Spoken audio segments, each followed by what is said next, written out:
I worked as a regular pizza delivery driver during my later years of high school. Because of school, I'd always work the night shifts on Friday and Saturday. It was a pretty laid-back job, and for the most part, I'd just be driving or standing in the shop taking orders on the phone.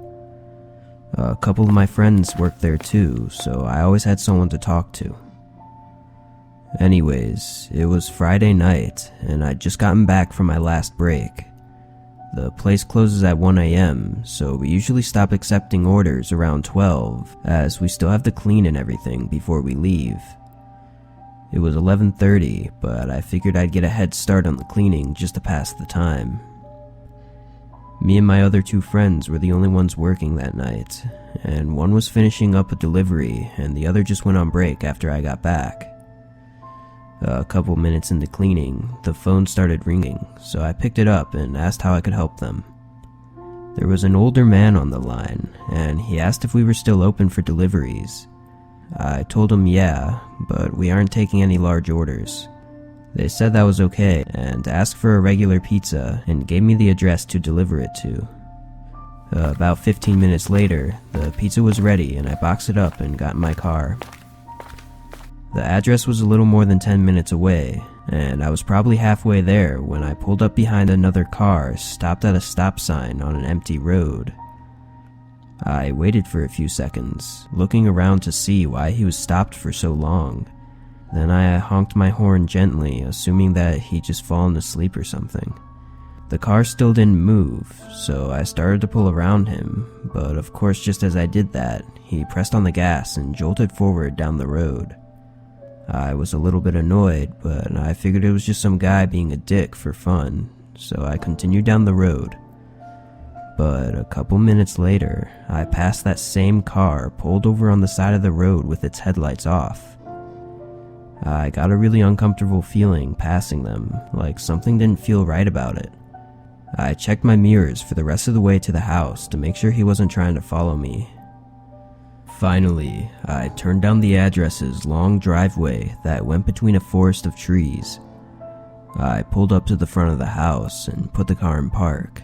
Then I made sure I had everything and went up and knocked on the door. I waited a minute or two, and then an old lady answered and asked me what I was doing. I told her I was delivering a pizza here and recited the address to her that I was given.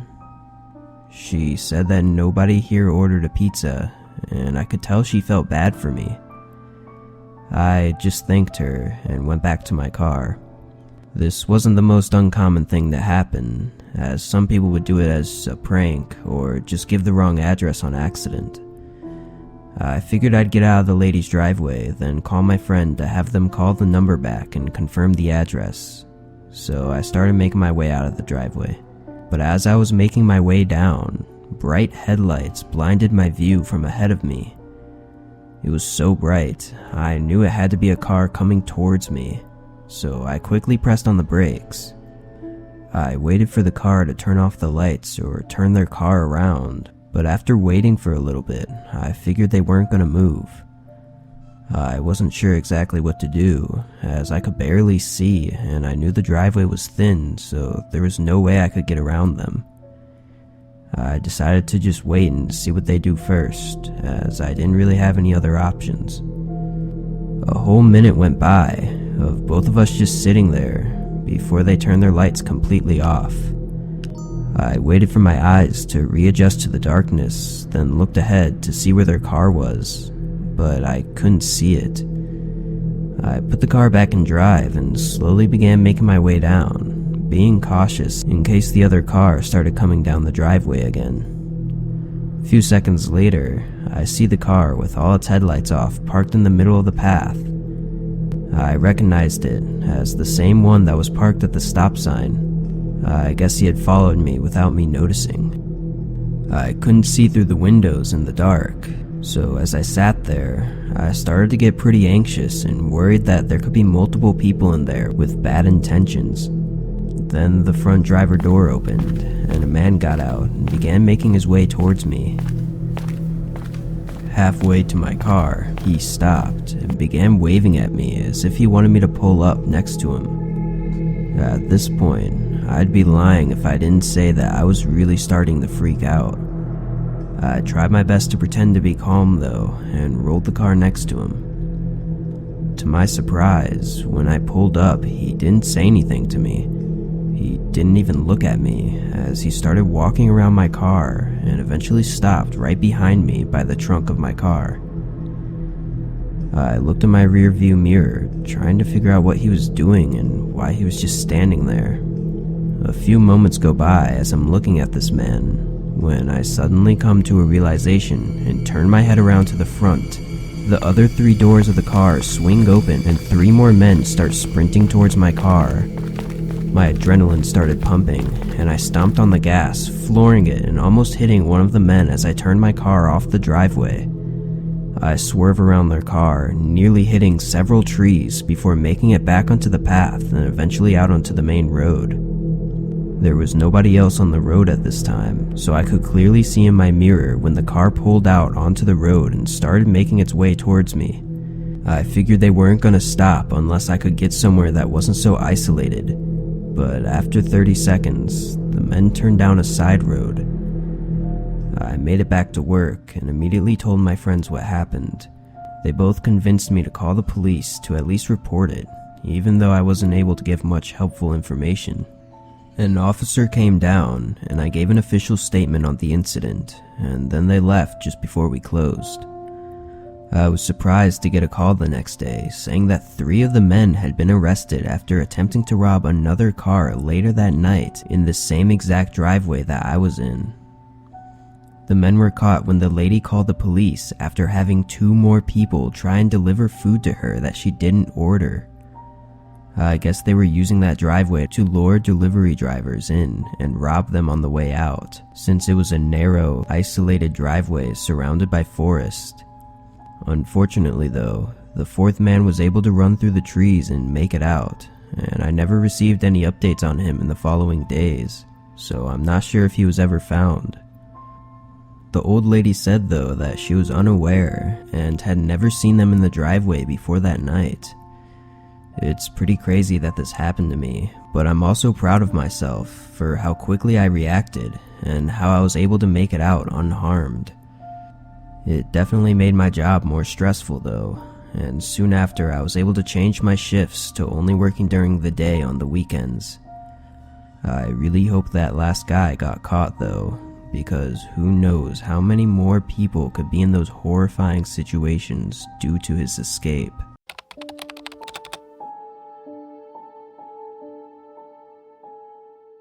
I worked as a food delivery driver during my first few years of college. Mainly, I would drive for DoorDash or Uber Eats. I didn't like making small talk with strangers and didn't want random people in my car, so I preferred delivering food over being a normal Uber driver. I did this for over a year with pretty much no issues, aside from the occasional customer mad that the restaurant messed up their order. Anyways, it was late Wednesday night, and I didn't have any classes in the morning, so I decided to make an extra few bucks and deliver for a little bit.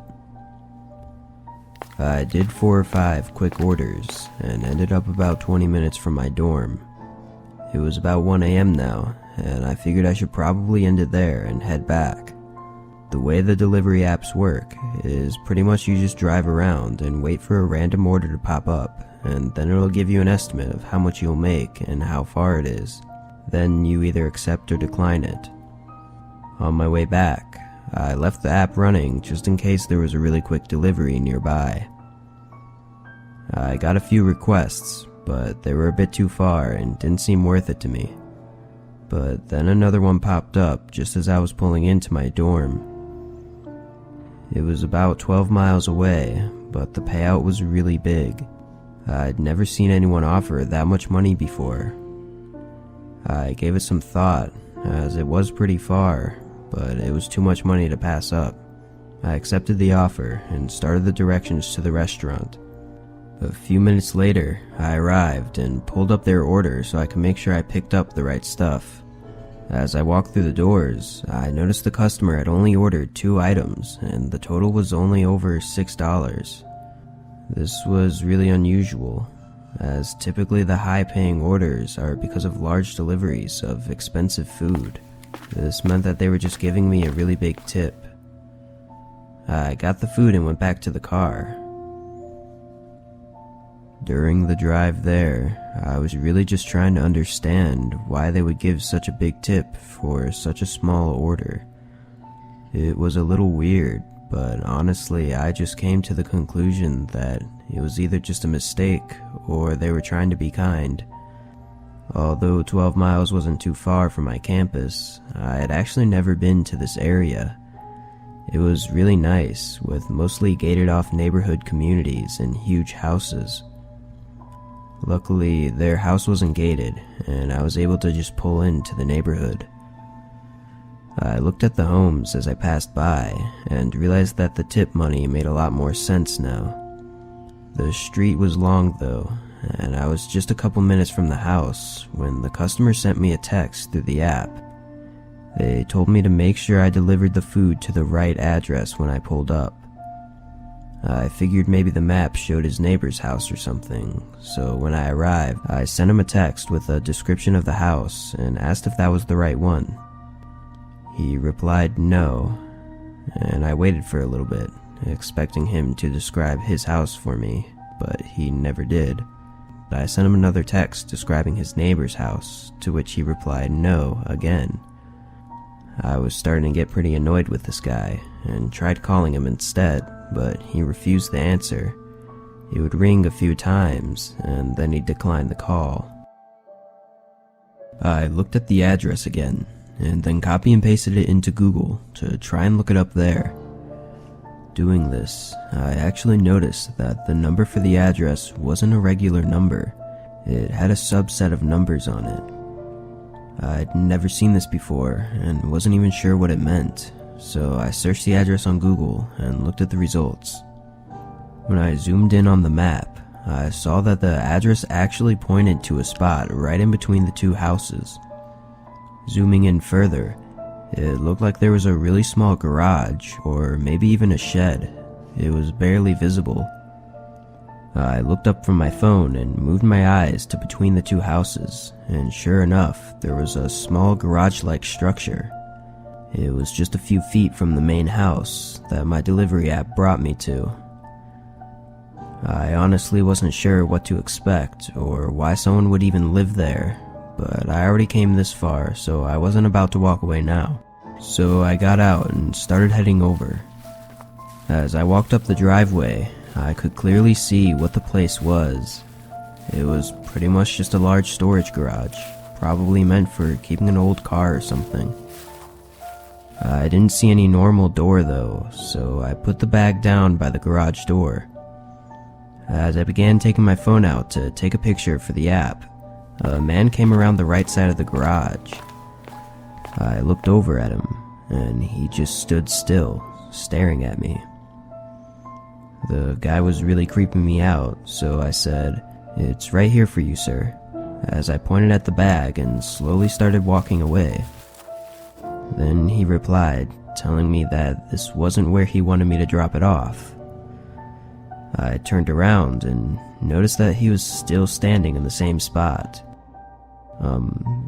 Sorry, where did you want me to put it?" I said, starting to get really uneasy about the situation. He pointed around the back of the garage and said that the door was over there. At that point, there was no way I was going to follow that guy to wherever he was trying to get me to go. I just kind of stood there for a moment, then said sorry and quickly walked back to my car. I looked over one more time before driving away, and the man was walking back behind the garage, but he left the bag of food. I got out of there and drove back to my dorm, shaking the whole way back. Something about that whole thing felt very off, and the fact that it was in a really nice neighborhood made me even more confused. The more I thought about it though, I realized just how strange it was that he needed to specify for me not to deliver to the main house, and that he refused to take the food unless I followed him to behind the garage.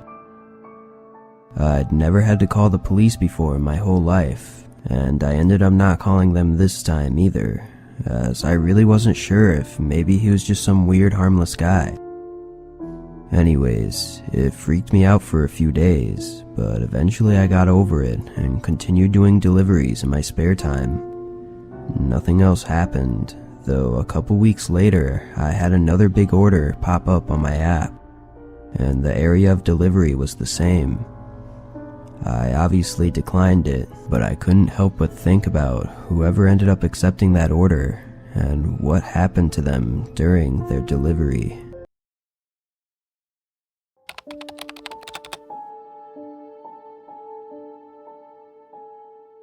It was the beginning of fall, and I worked as a cashier at a small store near my apartment.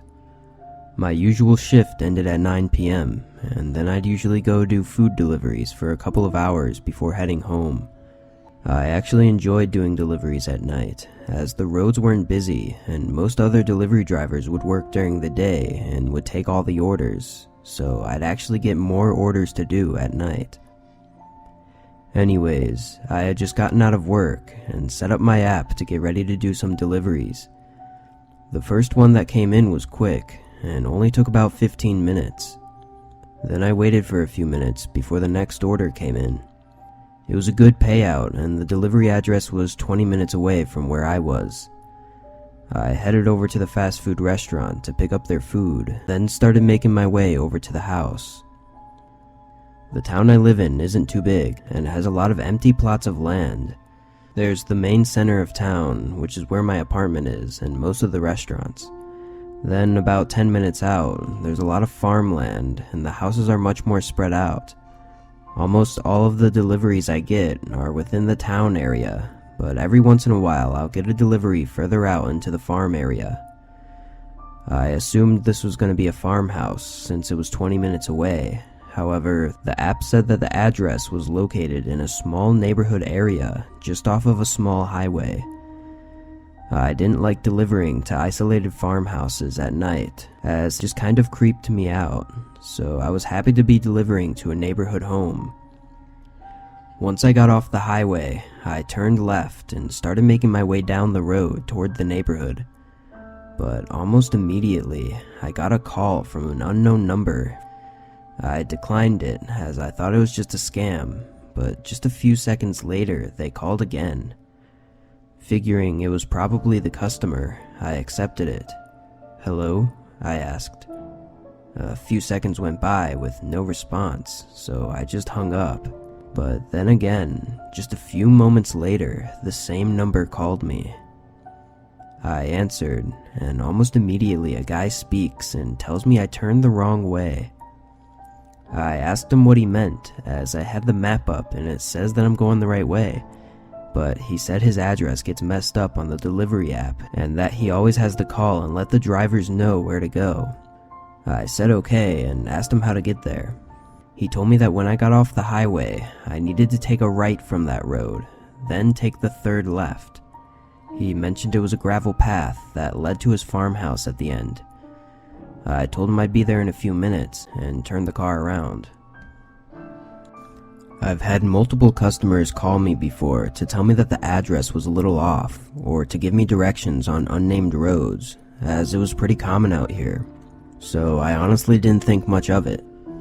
I passed the highway that I turned off of and continued until I found the third left and turned onto the gravel path. The path went into a small forest of trees and it was really dark. Again, I didn't like these areas at night, so I was definitely a little nervous driving down this isolated gravel road. Once I started getting nervous, I began thinking about how strange it was that the map had taken me so far in the opposite direction of the house that the man claims is his actual address.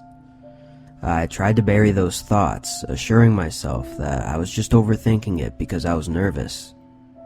A couple minutes passed though, and there was still no house in sight. At this point, I wasn't even sure if I had turned down the right path, but the trees were too close to the sides, so I didn't have much room to turn around anyways. I figured I'd continue down to the end, then call to ask if I had the right place, and turn around there if not. Another minute or two went by before I finally reached the end, as it merged into a small circle driveway next to a house. I drove up to the path that led to the front door and parked the car next to a for sale sign that was put up in the front of the house. Seeing that, I wasn't sure if I had the right house, but I looked over at the front door and it was open, and I could see someone further back wave at me. Figuring I was good, I grabbed the bag and started making my way over to the door. As I stepped onto the porch and began putting the bag down, I saw the man again down the hallway that led to the kitchen. He politely asked me if I could set the food down on the kitchen counter, then quickly walked away as if he was in a rush, and then I heard him turn the sink on in the kitchen. Hesitantly, I took a step into the house and looked around. It was decorated with old furniture and accessories, but it almost looked like it was completely unused. I quickly made my way down the hall and into the kitchen, but as soon as I got there, I noticed that the sink was still running, but the man was nowhere in sight. This made chills run down my body, and I quickly set the bag down on the counter and got out of there as quick as I could. I could hear the man yell something from the front door as I got back in my car, but I couldn't understand what he said. I put the car in drive and went back out the way I came. I didn't stop driving until I got to the parking lot of my apartment. Then I pulled my phone out and saw multiple missed calls from that same number.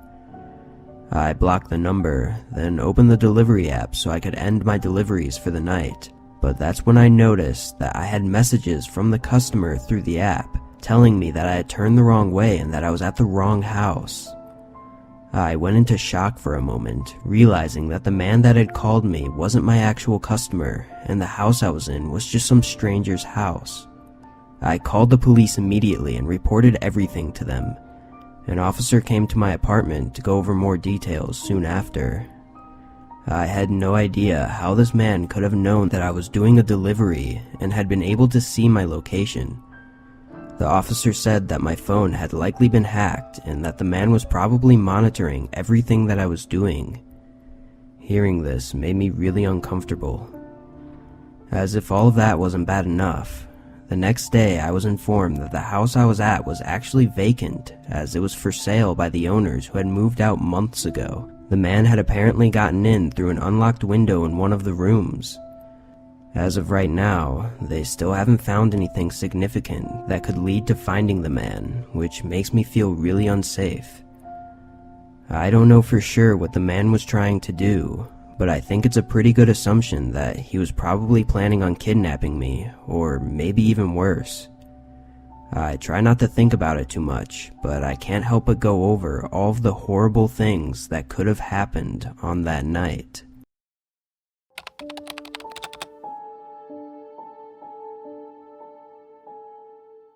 We all have our favorite holidays. For some, it's Christmas. For others, it's Thanksgiving. For me, it was Halloween, and was being the key word. Here's why it's not anymore. Back in 2019, I was finally financially ready to buy my own home. I was 27 years old at the time and was able to purchase a single-family property in the suburbs of Pennsylvania. At the time, I was single and living alone, but that didn't bother me. I thoroughly enjoyed my independence. It was Halloween night, my first Halloween in the new house. I had decorated it from top to bottom with lights, spiderwebs, gravestones, fog machines, and anything you could think of. The kids of the neighborhood loved my decorations. They came in flocks to trick or treat.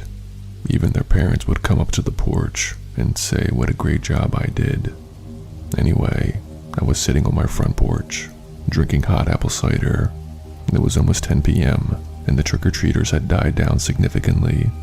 I was about to call it a night when I saw someone dressed in a scarecrow costume standing at the edge of my driveway. They had on makeup, hay, and even overalls, and looked like a very good scarecrow. They were standing there, staring directly at me and my house. I called out if he wanted any candy, because I was about to head in. The scarecrow did not respond. I waved my hands at them again and asked if they wanted any candy before I locked up for the night. Still no answer from the scarecrow. At this point, I thought maybe this was some drunk teenager or someone strung out on drugs, and finally told them to leave and get off my property. The scarecrow tilted their head and walked away into the night. Later that same night, I locked up my house, ate the leftover Halloween candy, and put on a horror movie. It was past midnight when, from my living room where I was watching my movie, I could see my backyard floodlights going on and off. At first, this was not a concern. There's always small animals running around back there. But when the floodlights did not stop going off about 10 minutes after I noticed, that's when the situation changed. I got up, went to my kitchen back door, opened it, and looked out into my backyard. It was empty. No animals or anything in sight. I was about to chalk it up to faulty wiring when, in the back of my yard, my shed door was wide open. Now, I'm a man who is meticulous when it comes to locking up for the night. I would have never left my shed door open like this. In fact, I wasn't in it all week. I walked slowly towards the shed, wondering how on earth it had gotten opened, when the floodlights behind me shut off and I was immersed in total darkness. Not worried, because I was totally logical about the situation, thinking it could have been a gust of wind that had opened the door. I pulled out my lighter and stepped inside. I flicked it on. Everything seemed normal. The lawnmower was there. My toolkit on the shelf was there. Nothing was out of the ordinary. I did the mental checklist and was about to leave when I heard laughter. I held my lighter higher, praying that what I heard was just the wind blowing in the trees and not human laughter, because that had to be impossible since I was alone. But the impossible became possible. In the back corner, by the rakes, crouched down and still laughing, was that scarecrow. When the light hit his face, I could see his face paint was smeared, and he had this bizarre smile. I barely had time to process this when he stretched out his arms and charged at me. When I dropped my lighter, the scarecrow man slammed into me, and we started fighting right there on my shed floor. We were painfully rolling into other things in the shed because of how dark it was. I was trying to defend myself the best I could, while he kept laughing in this maniac way. I was fearing for my life when, suddenly, the scarecrow stopped, got up from the fight, ran out of the shed, and into the night, still laughing. A little bruised, but okay. I did not end up calling the police. I honestly didn't feel like going through the headache of getting them involved. Instead, I double made sure my whole house was secured and locked. I stayed up on my couch, looking out the window, until I was finally too exhausted and fell asleep. My dream was hellishly real. It was of that scarecrow standing directly over me while I slept, laughing and staring into my soul. The next morning, when I woke up, I was glad to see the sunlight. What I was not glad to see was a bunch of hay by my couch. I tried not to freak out and tried to recall the scuffle and if any of the scarecrow's hay had gotten onto my clothes. I truly couldn't remember, but I pray that's the reason there was hay on my floor and not because my dream wasn't really a dream. Nothing like this has happened since. My girlfriend has now moved in with me, and we have never had such an encounter like we did my first Halloween night with the scarecrow. As much as I want Halloween to be my favorite holiday, I just can't anymore. It's too much trauma. But maybe one day that will change. But for now, I'm sticking with Christmas. Our official merch store is finally here. If you want to support more of our channel, check out our merch shop. The link is in the description down below. See you on the next video.